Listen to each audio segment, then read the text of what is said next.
Hey everybody, welcome back to Rachel Reads. My name is Rachel. I love to read and write Christian fiction books, and this video is actually based on a question I got asked a few videos ago when I did my Q&A, and I really tried to answer the question, but I realized it should be a whole video because I had so many books through that question to talk about. But that was inspired by Reese from the writing Songbird, who asked if any songs or music reminded me of books. I decided to just make it a whole video, and that's what you're seeing today, obviously by the title. And basically what I've done is that there are 2 songs per book. One song is a Christian song, and then the other book is either like an instrumental or a theme song from a movie or soundtrack or anything like that. First music book I have to talk about today is To Rescue a Sinner Like Me by Commonwealth Baptist College and Moonlight Sonata by Beethoven. And the book I'm putting with that is The Lost Melody by Joanna Davis and Napolitano. To Rescue a Sinner Like Me really reminds me of this book because our main character goes to an asylum and she's having to slightly rescue these characters and herself, and it's just really fun to see, and I really love this book. I recently reread it, so obviously I love it even more. And then Moonlight Sonata also reminds me of this, is because Moonlight Sonata is in movements, and this book is also in movements, and it has different quotes by different pianists, and it's very lyrical. It has lots to do with music. This main girl plays piano, and I really love that. The next music book I have to talk about is Sufficient by Heartland Bible Baptist College and Claire de Lune by Debussy. And the book I am putting with this is A Midnight Dance, also by Joanna Davis and Napolitano. The main reason I picked these songs, Sufficient and Claire de Lune, because it does start out sad, but it really gets better, and that definitely is like this book because you think it's definitely going to be a heavier book, but it's just so lyrical and so beautiful, and it's just a complex book with a beautiful story. And Sufficient because our main character is trying to figure out the past of her mom and these red shoes, and our main character's name is Ella. But she's trying to figure all this out, but then she realizes throughout the book that while figuring it out is definitely important, she doesn't need it to be who God has called her to be and to be sufficient, because God is already that through her. And so yeah, I really love this book. The next songs book I chose is Love Let Him Go by Golden State Baptist College and Swan Lake by Tchaikovsky. The book I am putting with that is A Princess of Wing and Feather by Melanie Sellier, mostly because it is a Swan Lake retelling, obviously. But Swan Lake has a lot to do with sacrificial love, and obviously that is a main part in this book, and I love this book so much. You definitely should read it. It is my favorite in her Beyond the Four Kingdoms series. It is book 5, so you definitely should read the ones before it, but it was my favorite. The next music to book correlation I picked is We Will Carry the Torch by Commonwealth Baptist College and The Pas de Deux from the Nutcracker. The book I picked for these 2 is The Enchanted Sonata by Heather Dixon Walworth. This is one of my 6-star reads. I loved it so much, and I read it last year in December. It is literally so good and such a great book, but I picked We Will Carry the Torch because there is sort of a war going on, and they're kind of having to be the face of all of it and to pick up the torch and just do what they're called to do. This book also has a huge theme of music because it is a Nutcracker retelling mixed with the Pied Piper, which is really cool. But I picked the Pas de Deux because it's my favorite song from the Nutcracker. I really love all the instrumentals from it. I really think it's so beautiful, and they definitely go along really well together. The next music to book correlation I picked is By the Way of the Cross by Joyful Melodies and The Battle, which is from The Chronicles of Narnia, The Lion, the Witch, and the Wardrobe. But the book I chose to correlate them with is The Blades of Actar by Trisha Mingrink. I chose The Battle just because it's very iconic. It is a very well-known song from Chronicles of Narnia, and it's super famous for the whole soundtrack, and I really love the song, I do. But in Blades of Actar there is a great war going on, especially in the 3rd book, and it's just so interesting to see that, and I really think that instrumental go really well together. And I chose By the Way of the Cross because it's talking about redemption, and one of our characters is redeemed very early on in book 1. I don't want to say who. Next music to book I chose is His Life of Mine by Golden State Baptist College, and The Hanging Tree from The Hunger Games. If you have heard me talk about Hunger Games in any book before, you probably can guess what it is, but I'm picking the Out of Time trilogy by Nadine Brandes. This is book 1 called A Time to Die. Y'all know I love Nadine Brandes. Her books are so good. Some of y'all have read Wistress, but I highly recommend checking her dystopian out just because it is different, but at the same time it's so beautiful and so well done. It's just a great book. Next music to book I want to talk about is I Want to Die on the Battlefield by Commonwealth Baptist College and the Mission Impossible theme song.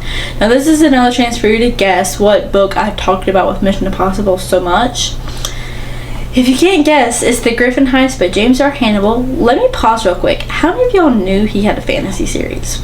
Like, this guy who wrote such an amazing book has a fantasy trilogy or series with Enclave Publishing.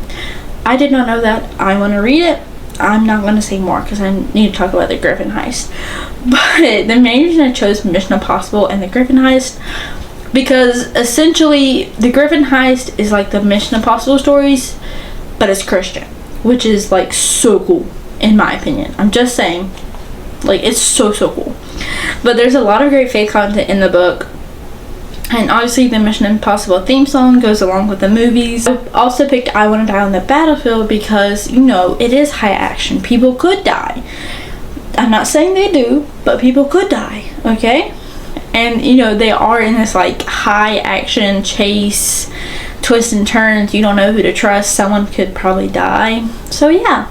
The last idea for the music to book is And Can It Be? My favorite rendition is by Hyles Anderson College, but also the epilogue instrumental from La La Land. But the main book I picked these for is The Story People by Heather Kaufman. I love this book. I love this book. I love this book. This was a recommendation from Lindsay, who also loved this book. But this is a Christian contemporary romance, and the faith content is a little slower in the beginning, but like it picks up and does so well picking up. Because it picks up somewhere in the middle and it does really well, but the romance is also so sweet and the characters are amazing. They're grandmother figures. It's just a beautiful book. So now for the books I'm reading. I did have to re-record this video because there's something on my shelf the entire 21 minutes that I was filming. So if I seemed like a little burnout, that's because I had to refilm it and was not having fun with it. But it's okay. We are refilming. We're doing good.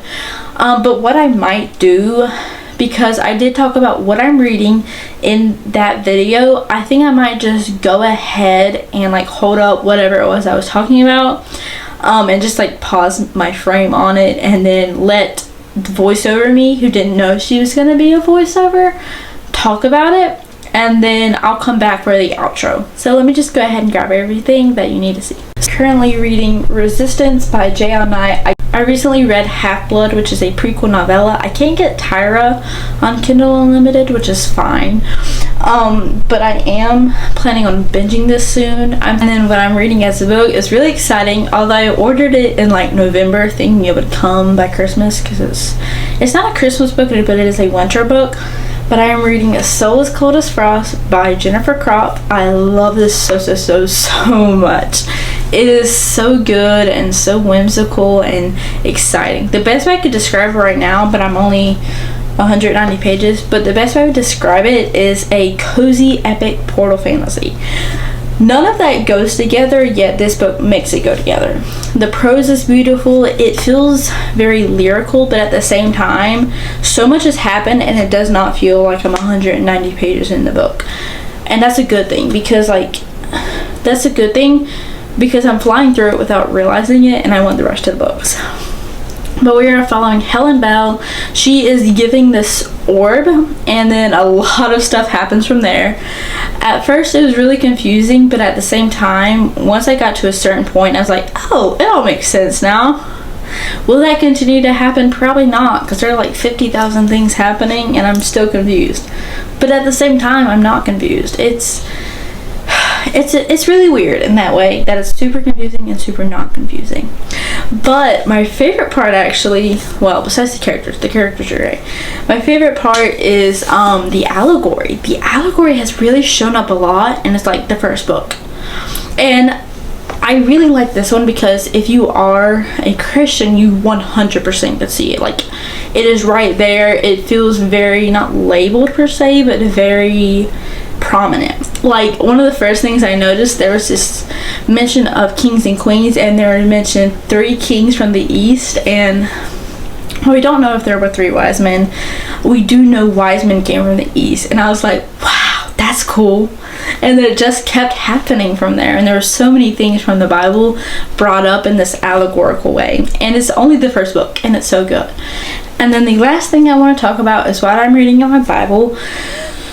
So currently, I've mentioned it before, but I'm still working my way chronologically through the Bible, and I'm currently in like Kings, Chronicles, and I've started moving on to the prophets, and I recently read through some of Isaiah and a little bit of Micah today, and I really like Isaiah so far because while there is a lot of prophecy of destruction and bad things due to the choices Israel made, I love the parts when it talks about, you know, the Savior that will come and how the Lion and the Lamb will be together. And it's just so amazing to see that and see how beautiful it all works, and I really love that. And then the Kings and Chronicles part is like, if I could formula it, which I'm not trying to, but I think the basic thing is this king reigned, he either did or didn't follow the Lord, and then like someone got mad or overtook him, and it's kind of like that, but there are lots of variations and lots of kings, and it's just so amazing to see the history recorded out, because while the Bible is not a history book, it has history in it that's so detailed and just so amazing. So yeah. But that is all for today's video. Thank you guys so much for watching. I hope God bless you today. Remember, I do my very best to post on Tuesdays at 12:30, and I'll see you next time. Bye.